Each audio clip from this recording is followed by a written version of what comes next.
네, 또 다음 주에 한번 지켜볼 만한 종목들을 간단하게 한번 살펴보려고 하는데요.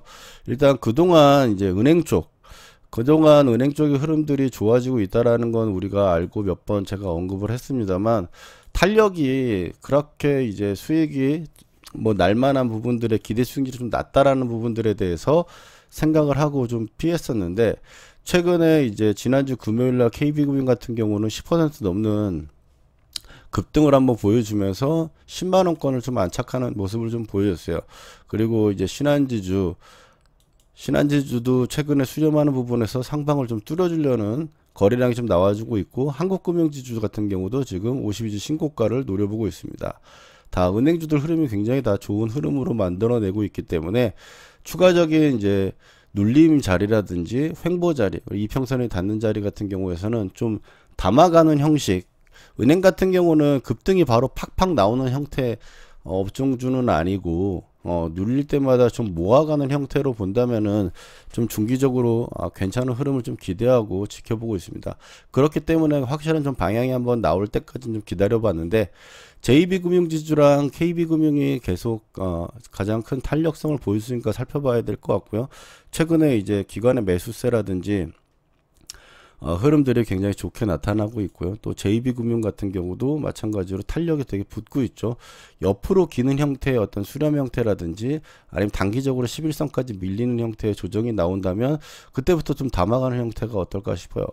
그리고 아직 방향성은 안 나왔지만 이제 증권 쪽도 우상향하는 흐름으로 좀 나타날 거라고 좀 보고 있는데요. 미래에셋증권 같은 경우도 전고점 구간까지 와 있고, 지금 최근에 기관의 매수가 굉장히 꾸준하게 나타나 있고 개인은 계속 팔고 있어요. 뭐 긍정적인 시그널이라고 볼 수 있겠고, 주봉으로 봤을 때 미래에셋증권 같은 경우는 굉장히 하락 추세선에 있다가 추세선 구간에 이렇게 있는 구간이었다가, 그 구간을 지금 최근에 오랫동안 바닥권에 있는 이 자리들을 지켜내면서 지금 위로 한번 살짝 올라오는 형태로 움직이고 있기 때문에, 이번에 이제 만원대를 돌파하는 흐름이 나오는 경우를 캐치를 한다면은 위로 방향이 좀 틀어 나갈 수 있는 형태라고 보여집니다. 업종별로 굉장히 긴 하락세를 겪었던 업종인 만큼 상승에 대한 탄력이 확실하게 나오기 전까지는 되게 더딜 수 있지만, 그런 관점에서는 일부 정도를 모아두고 방향성이 나올 때 확신이 들었을 때 추가를 하는 형식으로 증권주는 접근해 보면 어떨까 싶습니다. 삼성증권 같은 경우도 역시 마찬가지로 시세 흐름들이 좋아지고 있고 최근에 고가를 테스트를 하고 있는 모습이고요. 키움증권 같은 경우도 상방 수렴 형태에서 지금 방향을 나타내려고 준비를 하고 있는 것 같습니다. 그리고 이제 최근 봤을 때 이제 증권 그리고 은행 이거 외에는 최근에 계속 강했던 종목이라면 조선업종 정도가 볼 수 있을 것 같은데, 현대마린솔루션 같은 경우는 굉장히 좀 약세를 보이고 있다가 상장 이후에 한번 급등 후에 계속 약세를 보이다가 상장 가격에 있는 가격 이제 저가권도 깨고 내려오면서 지금 2달 동안 자리를 잡았고요. 여기서 개파락해서 밀렸던 이 자리를 박스로 이렇게 이어서 보면 그 구간 위로 이제 돌파가 나온 상황이에요. 이 자리가 또 중요한 자리라고 생각할 수 있는 게, 상장 이후에 처음 만들었던 저점권, 그 저점권을 깨는 흐름이었는데 그걸 다시 회복해주는 모습이고, 최근에 외국인 기관의 어떤 수급 부분들은 굉장히 좀 양호한 모습이고 개인들이 계속 팔고 있으니까 그러니까 또 올라가는 거다라고 볼 수 있지만, 눌린 부분 단기적으로 봤을 때는 이 구간까지는 상승 기조를 유지할 확률이 높아 보이는데, 여기서는 이제 먹을 폭이랑 뭐 손절할 수 있는 폭이랑 그닥 크게 기대 수익률 부분들에 대해서 크지 않기 때문에 좀 눌림 형태, 혹은 위로 올라왔을 경우에는 단기적인 단타 관점에서 좀 살펴볼 수 있지 않을까 생각을 하고 있습니다. 한국조선해양이라든지 그리고 현대중공업 같은 경우도 조선 쪽도 지금 수렴 형태에서 고가를 갱신을 기대하게 만든 수렴이기 때문에 살펴봐야 될 것 같고요.